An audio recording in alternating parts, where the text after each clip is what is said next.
আর এই রায়ে বাংলাদেশে তাওহিদি জনতা মেনে নিতে পারে নাই। তো এটা একবার জাজ্জল্যমানের তালিকা আমাদের কাছে আছে। এখন তালিকা নিয়ে একটি কথা এখানে এসছে, আমরা বারবার নিয়ে এসে কথা বলছি। তালিকা তো আসলে মাদ্রাসার শিক্ষকরা এই তালিকা তৈরি করবে না, এটা রাষ্ট্র তৈরি করবে। তার জীবনযাপন করতে হচ্ছে, এদের জন্য বারবার এরা ময়দানে নেমেছে, কিন্তু এখনো পর্যন্ত এই মামলায় তারা রায় পেয়েছে। এই 1550 এসআই এখনো নিয়োগ পায় নাই।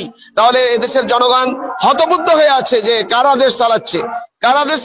দেশপ্রেমিক জনতারা থাকবে এবং পুলিশ প্রশাসনকে ঢালিয়ে সাজাতে হবে, এবং পুলিশের মধ্যে গাপটি বেড়ে যারা হত্যাকারী আছে এখনো চাকরিতে আছে। এই জন্য এই সরকারের উচিত ছিল প্রথম এসেই নতুন করে পুলিশ নেওয়া, অন্তত কমপক্ষে 50,000 থেকে 70,000 পুলিশ নেওয়া। মূলত আমি 2013 সনের 11ই ফেব্রুয়ারি শাহবাগের এই কার্যক্রমের বিরুদ্ধে তাওহিদি জনতা জামাত ইসলামী পিছনে থেকে বাইতুল মোকাররমের উত্তর গেটে যে সম্মেলন ডেকেছিল, সেটা ছিল ফেব্রুয়ারি মাসের 13 অথবা 15 তারিখে। আমি 11 তারিখে এই সম্মেলনকে বাস্তবায়ন করার জন্য আমাকে সহ এক দল আলেমদেরকে দায়িত্ব দেওয়া হয়। আমরা জানতাম যে শাপলা চত্বরের যে ঘটনা, এটা আরো পরে, শাহবাগের যে অবতরণ, যে অবস্থান, এটার পিছনে সবাই জানে যে ইন্ডিয়ার হাত ছিল। বাংলাদেশের শক্ত মজবুত যারা নেতৃত্ব দিতে পারে, দেশের স্বাধীনতা সার্বভৌমত্ব রক্ষা করতে পারে, তারা ছিল মতিউর রহমান নিজামী, আলী হাসান মুজাহিদ, সাইদি সাহেব সহ সালাউদ্দিন কাদের চৌধুরী। এই মানুষগুলোকে বেছে বেছে হত্যা করার জন্য একটা ক্যাঙ্গারু কোড করা হয়েছিল। যাই হোক, এইখানের এই জনমত তৈরি কেন প্রয়োজন হলো শাহবাগের এই চত্বরে হাজার হাজার মানুষ নামিয়ে? তার কারণ ছিল যে জামাত ইসলামীর শিকড় মানুষের মাটির একেবারে রন্ধে রন্ধে।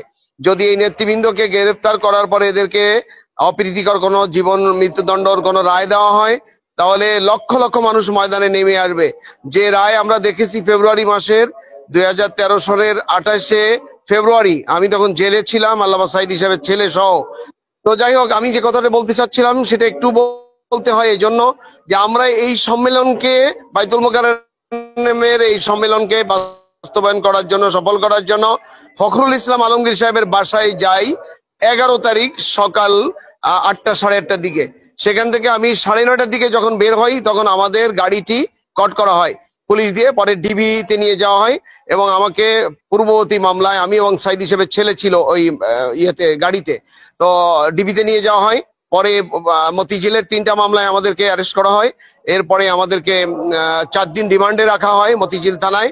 এবং আমরা কিন্তু এই বিষয়টি সম্পূর্ণ দিবালোকে এই কাজ করছিলাম গণতান্ত্রিক দেশে। যাই হোক, এখন বিষয়টি হলো যে সাইদি সাহেব সহ এই ব্যক্তিগুলোকে হত্যা করা হয়েছে। সেক্ষেত্রে বাংলাদেশে বিশেষ করে 28শে ফেব্রুয়ারি সাইদি সাহেবের যেদিন রায় হলো, মৃত্যুদণ্ড রায় আন্তর্জাতিক অপরাধ ট্রাইব্যুনালের নামে এই ক্যাঙ্গারু কোর্ট থেকে, তখন সারা বাংলাদেশে 247 জন লোক পুলিশের গুলিতে শাহাদাত বরণ করে।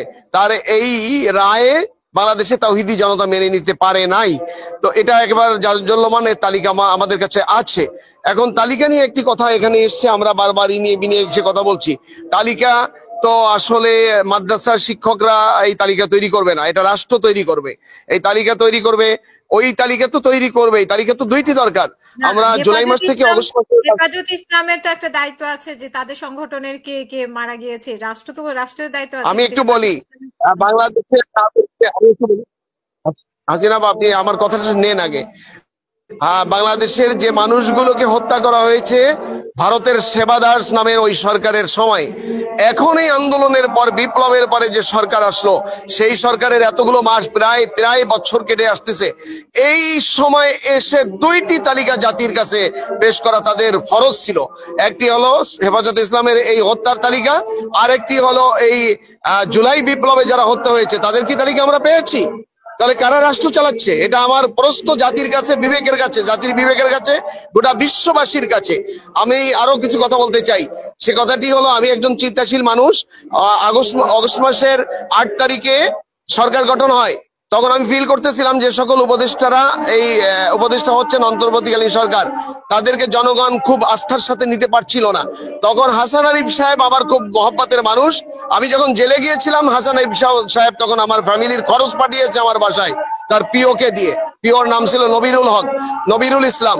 তো তো হাসান আরিফ সাহেবের কাছে আমি সারা রাজ্যে একটা সুপারিশপত্র তৈরি করে সেপ্টেম্বরের 1 তারিখে যাই, একজন সাবেক ভাইস চ্যান্সেলর এবং আমি 10টি প্রস্তাব নিয়ে যাই। তার ভিতরে 1-2টি প্রস্তাব গ্রান্ট হয়েছে, আর বাকিগুলো ঝুলে আছে। উনি তো দুনিয়া থেকে চলে গেছেন, আল্লাহ তাআলা ওনাকে জান্নাত দিন।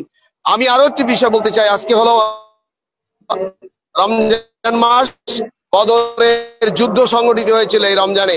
তা আমি যে কথাটি বলতে চাই সেই কথাটি হলো, রমজান মাসে আমরা তারাবি পড়ছি, খতম তারাবি পড়ছি, তেলাওয়াত করছি। আমরা নিজেরা তেলাওয়াত করে কোরআন খতম করে দিয়ে আমরা মুসলমানেরা খতমের দিকে চলে যাচ্ছি।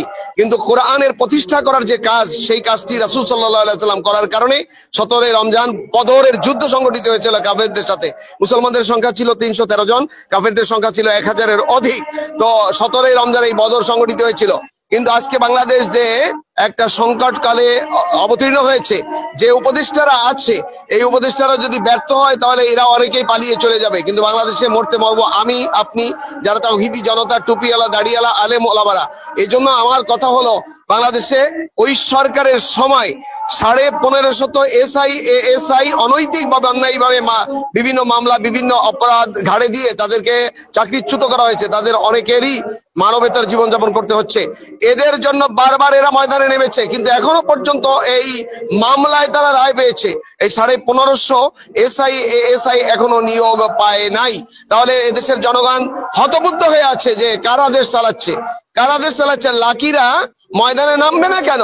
দেশ যারা ভূত যারা ছাড়াবে তাদের পাইছে ভূতে। অতএব আমি কিছু প্রস্তাব রেখে আমার কথা এখানে শেষ করতে চাই। জাতীয় প্রেস ক্লাবে প্রতিদিন আমরা দেখতে পাচ্ছি যে 5টা-7টা দল তাদের দাবির নামে দেশকে অস্থির করে ফেলতেছে, এবং এই দাবির নামে, দাবি দাবার নামে যারা আন্দোলনে নামতেছে, তাদের কিরণক হিসেবে তাদের চাবিকাঠি যাদের হাতে, তারা কিন্তু বিগত স্বৈরাচার সরকার, যারা পতিত সরকার, সেই সরকারের এই লোকজন। অতএব এগুলো সরকারকে নজরে নিয়ে খুব দ্রুত এগুলোকে অপসারণ করা দরকার, এটা অবলুপ্ত করা দরকার। কেন গণজাগরণ মঞ্চ তৈরি হয়েছিল এটা তো আপনারা জানেন, যে শিবির জামাত যদি অবাধে ময়দানে নেমে যায় তাহলে লক্ষ লক্ষ লোক নেমে যাবে। এই জন্য তাদেরকে থ্রেট দেওয়ার জন্য, ভীত সন্ত্রস্ত করার জন্য, জনমত যাতে সরকারের ওই রায়ের পক্ষে আসে, এই জন্য তারা কোটি কোটি টাকা ব্যয় করে ইমরান এই সরকার সহ। এদের নাম নিতে আমার ঘৃণা হয়। এরা দেশের জন্য ভাইরাস, এরা দেশের জন্য ক্যান্সার। এই আজকে এই যে মেয়েটার নাম, আমি এই মেয়েটার নাম উচ্চারণ করতে চাই না, এত ঘৃণিত এইটা মেয়ে। এবং তার বাবা উত্তরা 12 নম্বর সেক্টরে একটা জীর্ণশীর্ণ হোটেল চালায়। তার ভাই, ছোট ভাই, মুরগির দোকান আছে, মুরগির গোশত মুরগি বিক্রি করে। যাই হোক, তো এদেরকে গ্রেপ্তার অচিরেই করা উচিত, এবং এই গ্রেপ্তার অবশ্যই হতো যদি উপদেষ্টা পরিষদের মধ্যে শক্ত ব্যক্তিরা থাকতেন। আরে ভাই একটু সাইডে যান, আমি কথা বলছি। এটা একটা টক শো হচ্ছে, আমি মুসলমান হত্যার বিরুদ্ধে কথা বলছি। একটু থামেন, পরে কথা বলি। তো সে বিষয়টি আমাদের নজরে আনা দরকার। আর আমার শেষে কয়েকটি প্রস্তাব রয়েছে। সে প্রস্তাবগুলো হলো, আমরা যদি প্রশাসন, আইনকে আমরা যদি হাতে তুলে নিই তাহলে আমরা অপরাধী হব। এই জন্য এদেশের প্রশাসন, বিশেষ করে মহল্লায় মহল্লায় যে মসজিদগুলো আছে, পাড়ায় পাড়ায়, গ্রামে গ্রামে, এই মসজিদগুলোকে ইওনো অথবা ওসি তাদের নিয়ন্ত্রণে প্রতিরোধ কমিটি করতে হবে। ইমাম এবং মসজিদ কমিটির নিয়ন্ত্রণে প্রতিরোধ কমিটি করতে হবে। তা না হলে বাংলাদেশকে নিরাপত্তা দেওয়া এদেশের প্রশাসন, পুলিশ দিয়ে সম্ভব হবে বলে আমি বিশ্বাস করি না। এবং যেমন মুক্তিযোদ্ধা গঠন হয়েছিল, বাংলাদেশের জনগণ স্বাধীনতা, সার্বভৌমত্বকে রক্ষা করার জন্য মসজিদ ভিত্তিক ইওনোকে রেখে এবং ওসিকে রেখে এই করতে হবে, প্রতিরোধ কমিটি করতে হবে। এই কমিটিগুলো লক্ষ লক্ষ, 3.5 লক্ষ বা 3 লক্ষ মসজিদ আছে।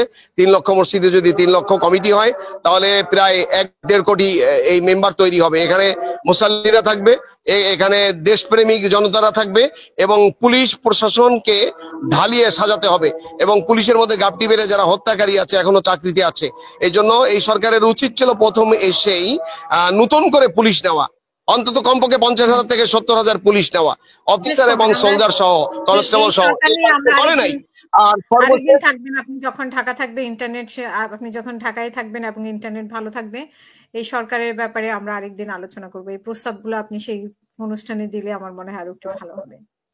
আজকে আমরা এই আরেকটি বিষয় হলো, রাষ্ট্র যদি এভাবে অস্থির করতে থাকে, দ্রব্যমূল্য সহ এই আন্দোলনের নামে দাবি দেওয়ার নামে, তাহলে এই সরকার একসময় ব্যর্থতার দিকে পর্যবসিত হতে যাবে। তখন কিন্তু পতিত সরকার ইন্ডিয়ার গোলামেরা তারা কিন্তু আবার মাথা ছাড়া দিয়ে ওঠার সম্ভাবনা আছে। এই জন্য সরকার সহ সচেতন নাগরিক যারা এখানে ডিফেন্সের বড় বড় কর্মকর্তা, সাবেক কর্মকর্তারা আছেন, আপনারা চিন্তা করুন, রাওয়াতে যারা এসেছে তাদের দেশপ্রেমিক মানুষদেরকে নিয়ে আপনারা দেশকে নিরাপত্তা দেওয়ার জন্য যার যেখানে যতটুকু শক্তি আছে, প্রজ্ঞা আছে, বুদ্ধি আছে, এগুলোকে কাজে লাগান। তা না হলে শুধু নামাজ আর শুধু তেলাওয়াত দিয়ে দেশ রক্ষা হবে না, ইমান বাঁচবে না, দেশের মুসলমানদের আব্রু ইজ্জত রক্ষা হবে না। আল্লাহ তাআলা আমাদেরকে চেতনা জাগ্রত করার তৌফিক দান করুন। কোরআন নাজিলের মাসে কোরআনের আলোকে আমরা যেন আলোকিত হতে পারি। রাসূল এবং সাহাবা আজমাইনরা যেভাবে যুদ্ধের সম্মুখীন হয়েছিলেন দেশকে রক্ষা করার জন্য, ইসলামকে রক্ষা করার জন্য, আমরা আমাদের দেশকে রক্ষা করার জন্য সকলে মিলে দেশপ্রেমিক জাতি ধর্ম বর্ণ নির্বিশেষে সকলে মিলে যেন প্রতিরোধ গড়ে তুলতে পারি, সেই তৌফিক আল্লাহ তাআলা আমাদের দান করুন। এবং আমাদের এই আলোচনা যারা শুনছেন, বিশেষ করে প্রশাসনে যারা আছেন, বিশেষ করে অন্তর্বর্তীকালীন সরকারে অ্যাডভাইজারি যারা আছেন, বিশেষ করে স্বরাষ্ট্র অ্যাডভাইজার মানে তারপরে আন্তর্জাতিক পর্যায়ের ব্যক্তিরা আছেন, তাদের এই দায়িত্ব পালন করা উচিত। অন্যথায় তারা একসময় আসামির কাঠগড়ায় দাঁড়াতে হবে। আল্লাহ তাআলা আমাদেরকে সেই চেতনা দান করুন। আসসালামু আলাইকুম ওয়া রাহমাতুল্লাহ।